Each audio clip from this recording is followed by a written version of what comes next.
Welcome to the Buylist. This is episode 16. This is not financial advice. This is cardboard. What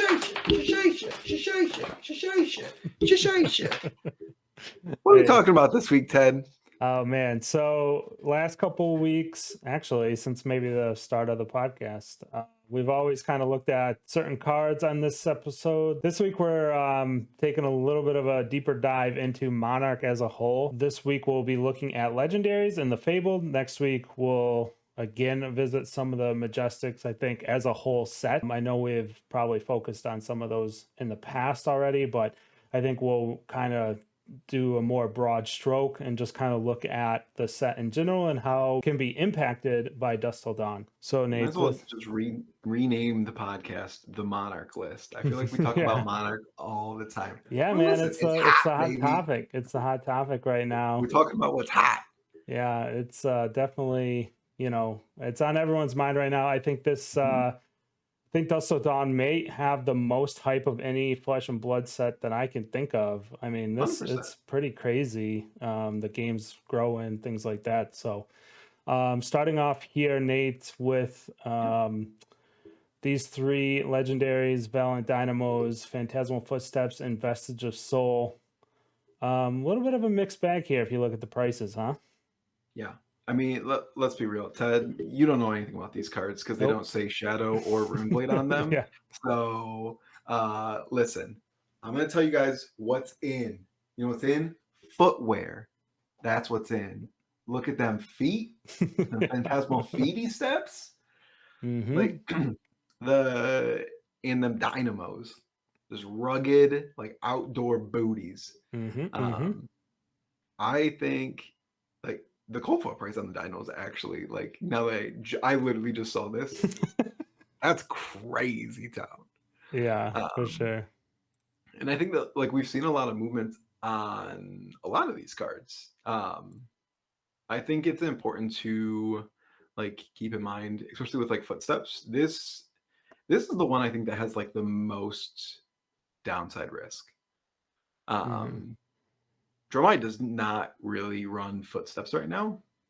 And if the new Prism is like very ally focused, this card, gosh, all like there's a lot of people who just like feet. So like maybe this card sticks around because it hasn't really been playable since Prism left. And this card is stuck around like 150, 200 for like ever, Nate. I don't really watch it super closely, but I know when locals are trying to pick it up for Dromai and stuff, that's how it kind of enters my brain and it's always around $200. It's one of those cards that's kind of mentioned as like, man, this card's expensive, right? So yeah, there is some downward risk there. I don't, maybe this will be its final blow, right? If there isn't a way to use these well with the new Prism, you might be looking at some downward or some backward sliding on these prices. Yeah, I think that it'll be interesting to see. It's gonna be like I feel like because they're revisiting like the Monarch block, they're gonna make sure that these are like at least playable in some way, shape, or form. And like looking at Valiant Dynamos, like the cold foil price is like I think a little high, but warranted because this like Valiant Dynamos, like in this game, we've seen that recursive value is kind of busted. Yeah. This has the potential to block 10, 11, 12 without even having to pay for it. People bitch about Rampart. You gotta pay one whole dollar for that shit. Yeah. This you just gotta swing some blades, swing some axes, and then it just refreshes itself. Easy peasy. You just have to remember to actually take the counter off. Yeah. So there's 6 cold foils on TCG Player right now. So there's been some movement on this. I think this is obviously pushing upward. Yeah, like you said, I think on the rainbow foils, I would like to comment that it's probably a little high at the moment. I mean, this if you're looking to play warrior, in the future, I would probably wait and see on this at the moment for sure. We have no idea how much Monarch Unlimited exists, and I'm gonna guess that it's gonna be a very high number. Yeah. I would be very hesitant to hold any rainbow foils right now of the like any additional rainbow foils of these legendaries. Yep. Doesn't matter what it is. Like I think that there's where as soon as this RTN season wraps up, there's gonna be a lot of people drafting Monarch, and there already are a ton of people drafting Monarch. So like these cards will be opened, and when they are extra, they will need to be moved. The one thing to keep in mind though is that there's been a lot of people who have joined the game since Monarch and since Chain and Prism have LL, which Yep. means like there's never been a need for these cards to be in anyone's collections because they really haven't been playable. So it'll be interesting to see. I think that there's potentially a lot of downside risk on the rainbow foils, and then like the last but not least, the golden snuggie of Solana. This card's not good. Yeah. It's not. I'm sorry. Like All Red you One best Prism ran it, right? that was like such an It unrefined was, deck, and it yeah. was only good because it had this like in crazy high roll potential. But you basically have to play like mono light cards, and Yeah. it's just not. The card pools have expanded to a point where being stuck to like a singular card type is actually like very detrimental to a deck build. So Yep. I don't think that until we get such an expansive card pool of like light cards that you get a lot of deck building flexibility. I'm sorry, Vestige truthers, but card's bad. Yeah. Yeah, but almost like now that I hear you say Iron that, Rock Fest. maybe maybe it takes like you know how Assassin was like a large portion of Dynasty. Maybe if you know this set Dust Till Dawn is pretty large. Maybe it's like half and half, light and shadow. Um, Even then, it's going to be tough because then you got to split it between Runeblade, Brute, Warrior, and then Light again. So yeah, maybe Dust Till Dawn really functionally can't give us enough light cards to get there on the Vestige. So Um, yeah, you have to have a card go into your soul, and then you also have to have like a need for an additional resource. So like it's such a weird deck building constraint that, and you have to pitch a light card. So it's like you've basically got to line up the Illuminati and the JFK and yeah, everything all in one, and like it ain't gonna happen, bub. So you just yeah, better move on with life and run Tunic. yeah, for sure. Okay. Okay, yeah, I think yeah, I'll close it out. Let's jump over to the shadow cards, shadow legendaries. So these three are a little different than the three we just looked at, Nate. Right off the bat, Eclipse and Doomsday. Yeah. So Eclipse right now is like a full on sell. Like or like when I say sell, it's just like don't buy it right now. Pour, pour I one mean, out for pour one Chain. out. Yeah, it's a chain specialization. Let's not forget that you will not be able to. You will be able to play this card in Blitz with chain and Living Legends format whenever that happens. But there's really no way I see this coming into effect or into play in Dust Till Dawn other than in Blitz. And I don't know about its value in Blitz, to be honest. A no block card, yes, it's a blue pitch, gives it a little bit of help, but Oldhim just LL'd, so you aren't being fatigued anymore in Blitz, I don't think. Maybe your Yoji, Yojimbob can fatigue you. So yeah, maybe you run this again. I don't know. But like for $27, I mean, if you want to play it in Blitz, go ahead. The cold foil, yeah, probably I have one. Um, Humble yeah, brag. yeah. I got one. $72 seems a little high for that. I think it's going to come down. I think we're seeing a little bit of the hype again before it was known that chain wasn't coming back, and that price is kind of just sticking. So yeah, I mean, on this one, this is a sell. Eclipse is, yeah, not great.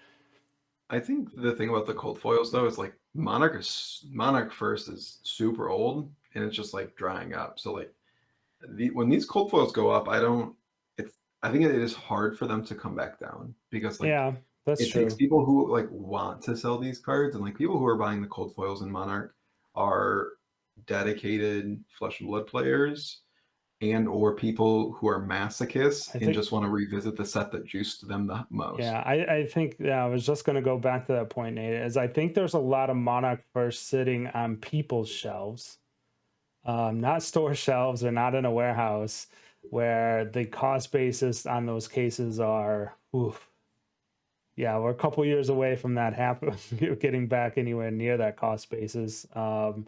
So yeah, I think maybe you're right that the cold foils kind of just are sticking where they're at, right? I was kind of surprised when I looked this number up at $72, right? I was like, wow. You would think the like chain announcement would have just killed the value on this, to be You're just honest. over here like salt baying all these people who got juiced by Monarch, Ted. Hey, Just- hey, You got hey, one hey, sitting here next to you. hey. I escaped that wrath. Like luckily, I think generally knowing myself, I should have probably been caught up in it, to be honest. But somehow I just didn't get caught up in it, luckily enough. But Yep. so middle card here, Doomsday. So now this one's a little bit more interesting. You are going to get support for Levia. You are, you know, I don't know. It's like we've talked about her before on this pod, and yeah, life's tough out in them streets, man. It's killing yourself ain't it, Holmes. So I mean, this one I would say caution. Like, there's some caution on this one, right? Yeah. Yeah, I think the card's pretty good. Again, it's a no block blue. I wish, no block's kind of tough, but oh well. But yeah, I think you can like pull this off fairly easy in Levia, easier than you could in Chain. You had to do some Yeah. setup in Chain.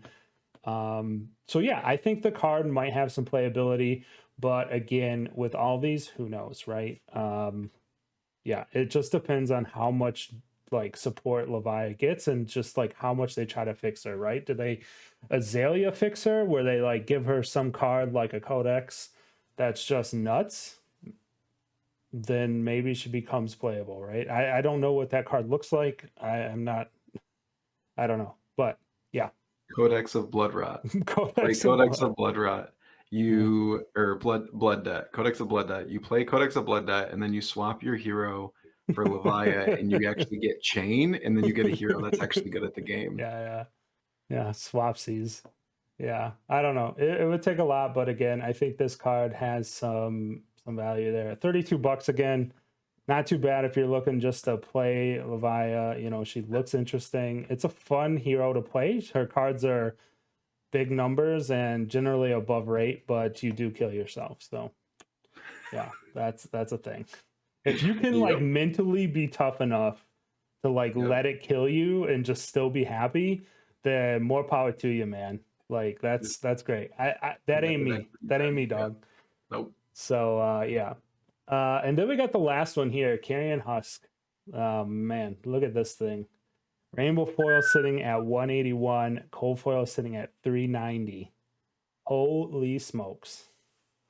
Is this the first time in the history of Flesh and Blood that Husk is worth more in cold foil than the Footy Steps? Where are all you weirdos at that like feet? Come on now. Yeah, You gonna let this weird like rib cage beat you out? Come on now. yeah, dude. This is kind of, putting the numbers in and prepping for the pod tonight. I was a little bit surprised you had mentioned it before. Let's talk about it. 390 right now. Again, I think, we're getting there's a lot of hype, right? This card is extremely good. I think we've already talked. I feel like I'm repeat here. So, but yeah, I mean, it's a good card. It's likely playable with Spaghetti, Mrs. Spaghetti, Vincetti Spaghetti. That's just gonna stick. Yep. Yeah, Vincent for the people not on the inside joke, but we call her Mrs. Vincetti Spaghetti. Yeah, I mean, dude, it's one of the best equipments in the game. Its price, I don't think I can remember a time the rainbow foil was above like 140, 150, even in Chain's heyday. Like you had mentioned, the games got larger. So we're getting a little bit of that. That number probably is coming down on the rainbow foil Oh, side. 100%. Yeah. I think that'll definitely sink. Like again, like there's been a lot of Monarch Unlimited opened, unless Mrs. Spaghetti Monster is like absolutely cracked. There's no way 180 holds. Yeah. Yeah, but this card is just a like, hey, you don't get to play Command and Conquer against me, which is awesome. They can. It's I just mean, they super can, but expensive. it's like super bad. It's like Have you met our Lord and Savior, Carrion yeah, Husk? Carrion Yeah, Husk and now Crown of Providence. You just get to say no to 2 Command and Conquers, and it's pretty nice. dude. Oh, can you imagine a world where with Crown of Providence and Carrion Husk coming back in the meta, people are gonna be siding out Ooh, Command and Conquers. They might not even run them as much. maybe it's possible. There might be other 6 drops to look at, right? So, Yeah. cold foil 390 again. I think this one's a little sticky. Overall, not a lot on TCG Player right now. I think there's some heavy movement on this guy. So yeah, we're seeing that number get pushed up. I think as that number pushes up, right, you're going to see more people open first. Yep. And that number should, you know, if not stabilize, it probably comes down a bit, I think. It's a little high. Yeah, I have a loose box of Monarch probably somewhere behind me. I think you might be able to see it down there. I was thinking about cracking because I was like, what if I get a Husk? That Oh, seems it's like so fun. man, I love opening Monarch, Nate, but the risk of these 2 other cards on the screen hitting those is so high that it's just like, oh, I can't bring myself to it most times. I'm just like, no, I can't do it. You just gotta believe. Yeah, it's true. All right, so last item here, library. So yeah, there's some interesting numbers here, Nate. Yep. Sold previous 7 days, 3. These are 3 rainbow foils. I didn't look at the cold foil again because I always try to look at the unlimited and the playability side. Yep. But yeah, only 3 sold at 2, and it's sitting at 264. You know what that tells me? That tells me this sucker's a sell. No one's buying it at 264. Like, well, 3 people did, but I think right now, I think that number is just kind of sitting on TCG Player, and it's not moving very fast, right? So No, I mean you want to like compare it to cards in the similar block, right? Like the, for lack of a better term, like the overprinted block. You got Mon, Tails, and yeah. Everfest. I mean, it's what it is. It is what it is, right? Like, Well, look, I mean, it's like overprinted might be a little harsh. It's like they're probably the game was growing, right? And they had to do it at some point. But they also realized their error of their ways, right? yes, they. I mean, like LSS was like, we're gonna print this into oblivion. It was like they thought that that's how big the game was because there were certain people holding that product Yeah, slight and like miscalculation. propping up the price. Which I mean, like I remember on Tails' first release, boxes were going for like 150, Mm-hmm. but it was because people were holding that product. Yeah. Like you can't like if you see the market and the market is like has the demand and you're like I've printed this many boxes, is still not hitting the demand that we are seeing. Yeah. they're gonna print more boxes. So like, but the rainbow foil, looking at like Tails First and Tails Unlimited, Corsham is not playable. We have Yeah. no idea if library is playable. This That's has true. like some huge downside potential if Prism comes out. It looks like Prism's going to care about yellows, but like,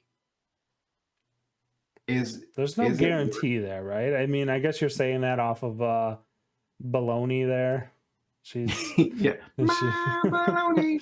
Bologna. And That's Soraya. Yeah, for they people both. that don't know our inside jokes. I'm talking about the spoiler angel We don't even know her real name. Bellona. My baloney. So yeah, baloney, Um, we just got like the DM. What is it? archangel. DMCA'd. Yeah. Sorry.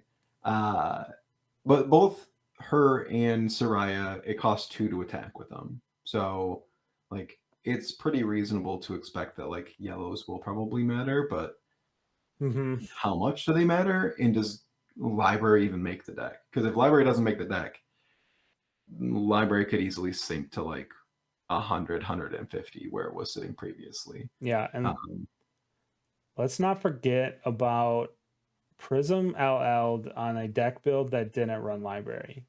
The blue auras came into play and they are very strong. And if the new Prism is like wants a mix of ally mechanics and Spectra, which I don't see why, man, they'll have to do something nuts for you not to run any Spectra. Like, in what world do you not just run Arclight Sentinel? Like, if you have the blues, if you have the yellows, I think you just throw that in there because it buys you a turn. Like, straight up, they have to attack it. They can't attack your yeah, angels and stuff like that. So, like, and then if you're running that, then why not run like haze bending, passing mirage? There's some other, ability. Like, again, we're like wild speculation corner here again. rampant speculation. Yeah, rampant speculation. But I'm just saying, like, it doesn't. I guess my point is it doesn't take a ton of cards. Like, your deck doesn't have to be that different before library becomes like a card that you just cut, right? It took 9 blue auras, or like 9 total blue auras, or 3 cards, and 12. yeah, 12. So like it only took that little amount of the deck, right, to like throw out the library completely, right? Because she did run it, and then blue auras came out, and then she didn't. Even before that, like she wasn't It was really. like a sideboard, and it was starting its way out. Yeah, for sure. It was like a sideboard for the slow matchups, but it was like you're already winning the slow matchups Prism. Why you got Yeah, that card in your yeah, board?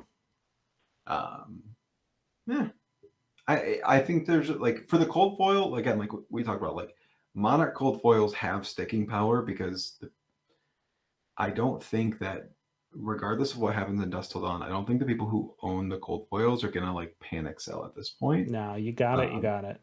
yeah, you got it, you got it. You got a cold foil because you a bougie bitch or you basic bitch. I Yeah, mean, you bougie if you got a cold foil library, and nothing that comes out in Dust Till Dawn is gonna make you not be bougie.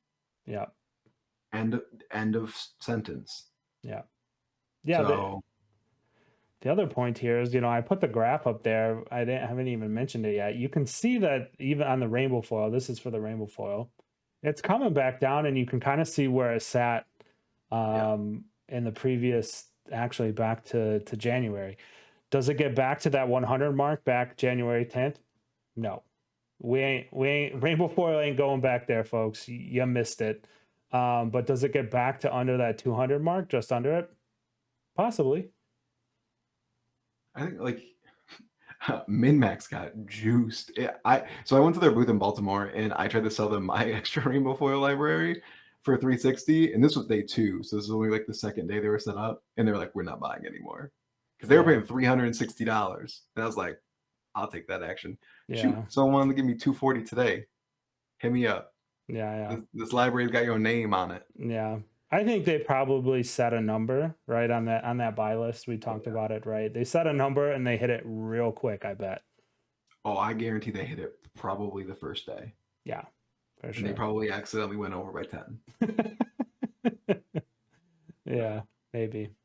yeah, Okay, Nate. I think that's gonna do it for our deep dive into the legendaries and Fabled for Monarch. Again, I think next week um, we might take a look at some of the Majestics again. Expand a little bit further, see where they're sitting. As we ramp up into Dusk Till Dawn. I think we did like a pre-look, a couple weeks back on some of those Exude, some of the Runeblade cards, things like that. And it's good to probably take another look. I know there's been a lot of movement. If you've been watching the Saturday episodes, the EV has definitely been moving. So it'll be good to take a look yeah, back at some of those Majestics as well. yeah, for sure. There's just like the It's funny. The most hyped thing in the biggest movement right now is Monarch. It's Mm-hmm. we're 2 weeks out from the announcement, and we're about 2 months out from the set. And we've known about this set coming for what, like 2 months? Like Yeah. it's amazing the kind of like staying power this has had in the like Fab life cycle, but with Road to Nationals, like I don't know, not much hype going in the Road to Nationals because it's like right after the PT. Yeah. But this is like, I don't know. This set has me super hyped. It seems to have a lot of sticking power, and it's like what a lot of people continue to talk about. So Yeah. I'm super excited to see what else comes of it. Yeah, for sure. Same here. Like I said at the top of the episode, I think I haven't seen hype like this for a set from Fab ever. So it's Yeah. good to see that. I think it means the game's growing. I think a lot of people like Monarch. A lot of people joined on Monarch. So it'll be good to go back there and see how that set's worked out. You got any buy list cards that you're adding to the collection or trying to add to the collection? Ted, no, I don't. I've got like I've got a That's fine collection. too. I've got a collection I gotta sell. Oh, Listen, there's always if you got some cold foil snappies and they look pretty nice, hit me up. yeah, for But they gotta sure. be reasonably priced. Yeah, Or like as the Discord is now adopted, it's gotta be a sick deal, all right? sick deal. Um, Yeah, sick deals. sick deal, please. So I'm on the hunt for that. I've got like a sealed gold or the ProQuest season 3 Mm. that I'm trying to like maybe turn into some like gold foil snappies. Maybe. Oh, So if you got gold foil snappies and you want a sealed gold foil, hit me up. that'd be cool. So right now I've got to move a bunch of stuff because I got to prep for Dust Till Dawn. Hmm. And then I've got to sell this collection. So Yeah. that's about it for me right now. Yeah, my side, I did find my playset of Looming Dooms, EAs. Paid. Should have just bought them like always, right? If you're looking for a card and it's a price that seems fair to you, you probably should just buy it right away Snap it. because it'll likely come back to haunt you like it did on these Looming Dooms. Yep. But I think those EAs are really hard to hit. The Majestic EAs are pretty tough. So yeah, they're just rare. And I picked up a set of those, and then I realized last week, and I think I might have mentioned this last week, picked up a heart. It was the only Fabled I didn't own. I don't own any of the fancy stuff, no cold foil like alpha or anything like that craziness. But it's like as far as like rainbow foils go, it was the only one I hadn't owned, so I completed the set there. So that's kind of cool. And then obviously that cost a couple chunks of change. So just chilling here, waiting for Dusk Till Dawn to come around. Yep. That's it for me too. All right, cool. Sounds good, Nate. Yeah, again, thanks everyone for watching, subscribing, liking the channel.